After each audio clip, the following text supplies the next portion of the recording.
There is a boring, almost empty wall in my home art studio, and I've been staring at it for months, promising to take care of it. Now it's finally time to do something and come up with a plan. I've got canvases, gouache, I think I won't use Himi for these pieces, and an empty wall. I am so excited to finally get to it. Hi guys, my name is Kate, I'm an artist and I used to focus only on digital paintings. But last year I got hooked on exploring traditional art supplies and here we are. This is going to be my biggest personal art project, creating all these gouache paintings for a wall, and I'm so curious to find out how it will turn out. I will start completely from scratch here. I don't have a clear vision. I only know that there is a wall and I want to fill it with beautiful, cohesive, aesthetic, gorgeous paintings that reflect my art style and preferences. So let's dive into it together. And hey, if you're watching this video on YouTube, it means it worked out and there is at least a result that I'm somewhat proud of. So let's get started.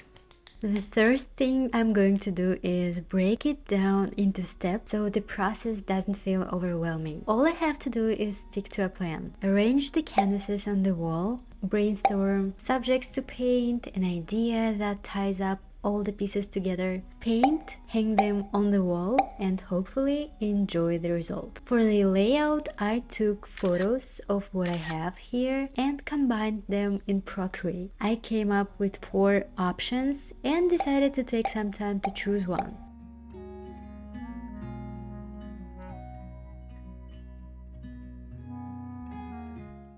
Hi again, it's already the next day. I had enough time to think about the subjects, the canvases arrangement, the paintings, and I believe the layout I picked fits perfectly my new idea. I want one canvas, I believe the biggest one, to feature a character, and all other smaller canvases are going to be somewhat related to it. I don't know how yet. And today's task is to prepare everything for painting. I need to decide on color palette, on subjects, and I will sketch thumbnails, browse Pinterest for ideas, and I hope to prepare everything for the painting process. Hopefully I'll start it tomorrow.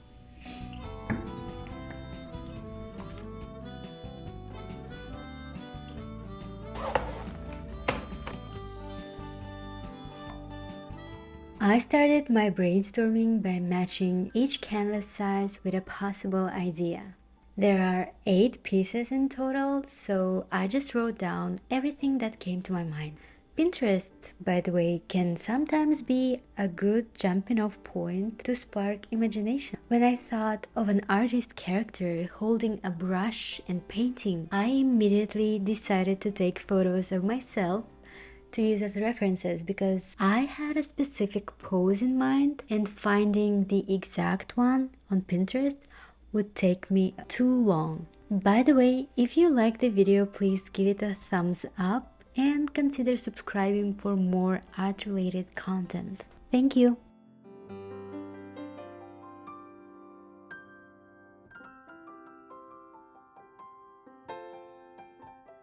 For the other paintings, I want to depict something heartwarming, cozy, and serene. Something that creates a sense of home and adds to the peaceful, creative atmosphere. Like the cat here and a clock that says time to paint. Honestly, I'm so proud of this. But I also have some doubts, like, isn't it too simple, predictable, or boring? I don't want to spiral into this mindset, so I'll just choose to be proud instead. So I love it. Genuinely love it. Every detail. I also thought of adding little details to tie all the pieces together, making it clear that they belong as a set, and that detail is going to be stars. I find them beautiful and they add just the right touch of magic, and it perfectly fits this project.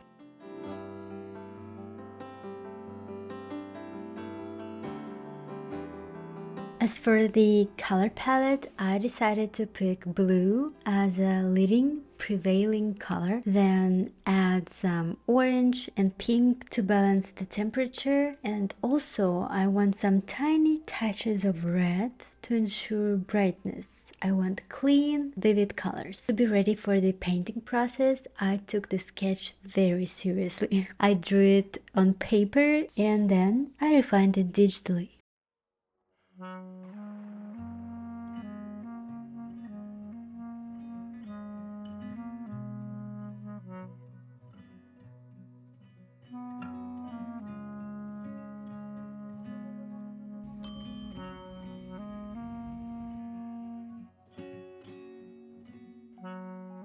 The third painting day arrived, and here is my preparation process. I had a little unpacking to do first. So many artists mentioned they use a stay wet palette, and I decided to give it a try because gouache dries really fast.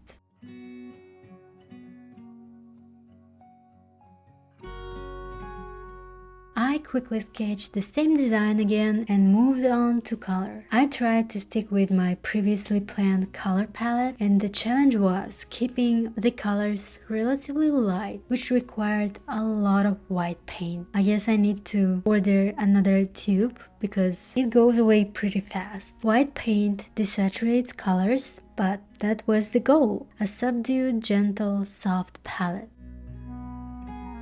Speaking of the wet palette, I am really impressed with it. It's a must-have for gouache. I regret I did not buy it earlier. I was considering it for a long time. It's a bit pricey, but in the long run, it's totally worth it. I don't have to dilute the paint all the time, and I can use the same mix for hours. It keeps a consistent, predictable hue and value, exactly what my process needed. By the way, I've left all the links down in the description, including the wet palette, brushes, paint, canvases, in case you're interested in the supplies I use in the video. Here you can see me getting completely carried away with details way too early. A mistake I keep making again and again. Like, the best way to work on a painting is to build up every part at the same time, rather than painting, say, the face first and then the dress. Instead, it's better to gradually build up layers across the entire painting. I failed at that, and which meant I spent way more time refining the painting over and over. Like, I lost, I believe, about 2 hours because of that. One thing I did right was splitting the process into 2 days. It's always a good idea to step back and the next day look at the painting with fresh eyes, assess it, and then continue working.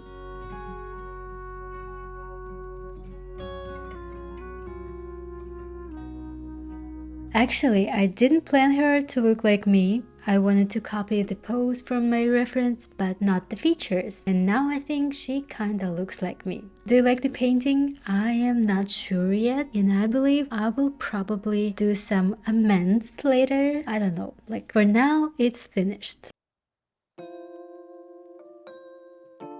Right after I finished the first painting, I started working on the thumbnail for the next one. I struggled a lot with capturing the cat's features, but eventually I chose a thumbnail that looked kinda cute to refine it in Procreate. This one is going to be an orange cat with big, beautiful, curious eyes.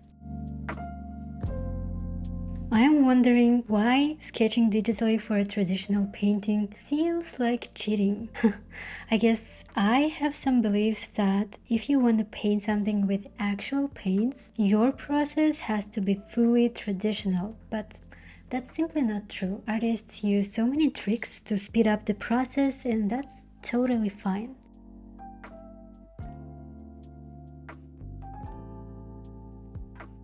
Hi guys, it's the cat painting day, and I want to be honest, I feel a little bit reluctant to paint today, but if I start thinking that way, like I'll paint it tomorrow, maybe next day, I will probably lose interest in this project and I will never get it done. So today is the cat painting day, and despite how I feel, I will paint the cat.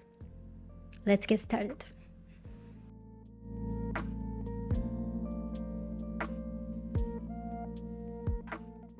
Here is why I go over the sketch with pink paint. I believe it helps ensure that my pencil sketch won't be visible in the final painting, and also I love how the pink outline adds an interesting, visually appealing effect. It definitely brings vibrancy and a playful, whimsical vibe. This first gouache layer turned out a bit muddy. I don't have exact color I'd like to use for the fur, so I had to mix and experiment with what I have. See the blue blanket the cat is resting on? Funny enough, it accidentally resembles the dress I painted on the girl, right? That's actually great because once on the wall, the two paintings will be arranged in a way that makes sense. The texture and colors suggest it's the same dress, and I love it. Here is my favorite step in painting process, adding the finishing touches. I feel like these little details make a huge difference, and the whiskers really bring the cat portrait together. How do you like the painting? I'll be so happy to see your comments, so don't hesitate to leave me one. For me, my opinion for this painting is like kinda the same as for the first one. I feel like I'll get back to it later, tweak a few things here and there, but I love the eyes and the bluish highlights here.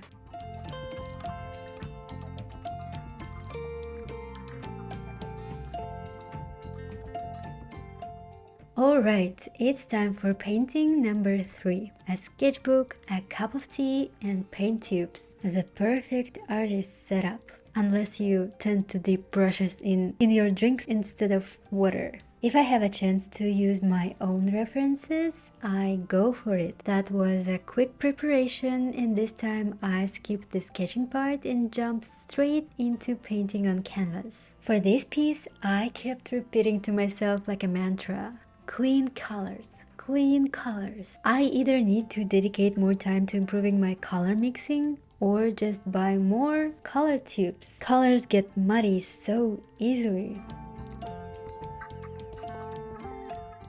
The cup of tea turned out awesome, luminous and just gorgeous, so seeing the result lifted my spirits, I got in the groove, and the whole process flowed so well.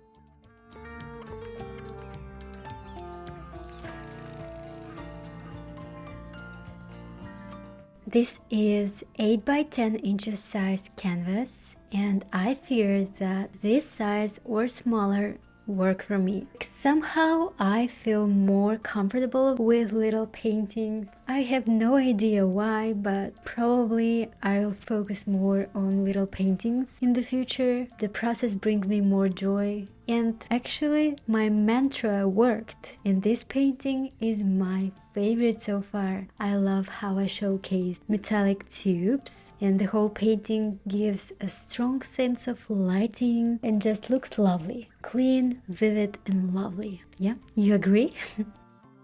With the little time I had that evening, I decided it was best to work on the simplest painting in my set, the round one. I didn't manage to record the whole process, so you'll only see the finished result at the end of the video. Also, I wanted to mention that this round canvas was purchased separately on Temu, and quality is pretty poor. The fabric is thin and not well stretched. Painting number 5, and don't blame me for being rude to this plant, it's fake. Once again I took my own photos to paint from. This time the canvas is even smaller. I'm painting all 4 paintings that left in one sitting, 2 5 by 7 inch pieces and 2 little square ones. Over the past few days I've noticed that I am getting better with gouache. It's becoming easier to maintain the right consistency, achieve solid washes, and create smooth gradients when needed. For these paintings, I used both Holbein and Schminke paints, mixing them together. If you're considering buying gouache, both are excellent choices, though they are on the expensive side. Links are in the description. I also wanted to remind you to give the video a thumbs up if you haven't already, and maybe even subscribe to my channel. It's been about 8 months since I posted my first video, and I still love filming, painting, and sharing my work. I feel so enthusiastic about this journey, and thank you very much for being here. It's so important. That was the best painting day so far. Each piece turned out exactly as planned. Look at this aloe. Beautiful, right? Next on the list is a key with a cute pink bow. The key that opens every door on your journey. The process is the same. Pink outline, flat color wash, then building up volume and contrast, adding some details. I often find gold challenging to paint. Its reflective surface is tricky because it includes so many colors, not just one that we could simply call golden color. So here you can see me playing with colors, and it turns out pretty nice.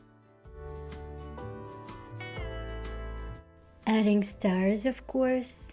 I just realized that one painting doesn't have any stars at all. Should I add them? It's the one with the sketchbook and paint tubes. If I don't forget, I'll add some stars later.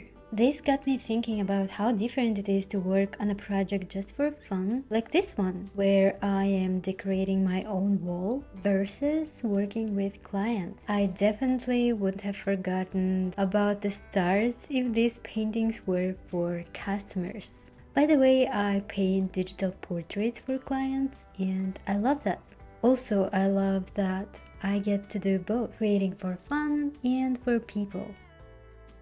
The bird is a copy of another one I painted in my sketchbook recently. Only for the previous one I used gouache, and I did mix too many colors, and the result, especially the background, turned muddy. This time I go for clean colors. There is one trick. If you mix complementary colors, like the opposite ones on the color wheel, you usually get a neutral, desaturated grayish brown color. Like if you mix red plus green or blue and orange, like they neutralize each other, and this knowledge might help you one day. Actually, it happens when you need a beautiful shade of gray and you don't have an exact tube, so here's the recipe. This bird here is a complete improvisation.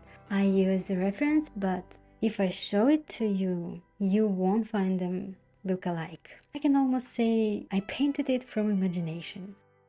Hi guys, today is the day, and finally all 8 pieces are ready to get on the wall. I thought maybe I should wait for sunny weather because that side of the room looks a bit dark when it's not sunny, when it's this gloomy weather, but there is no sun anytime soon, so I'll use my artificial lights for that. Also, I want to record a real vertical video for my social media, and finally I am so happy. Actually, I really like the result, and I hope it's gonna look even better once on the wall.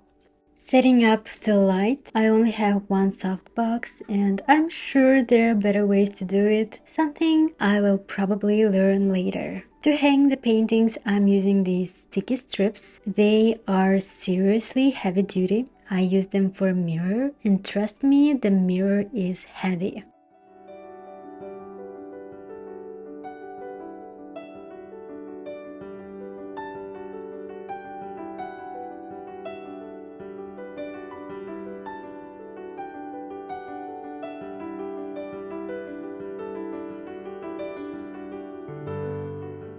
Ta-da! My wall is finally no longer boring or empty. I truly believe it was worth spending so much time on this. I am exhilarated, and every time my eyes land on the paintings, I feel pure satisfaction and joy. Let me know your thoughts and which painting from the set is your favorite. Thank you very much guys for watching. See you in the next video very soon.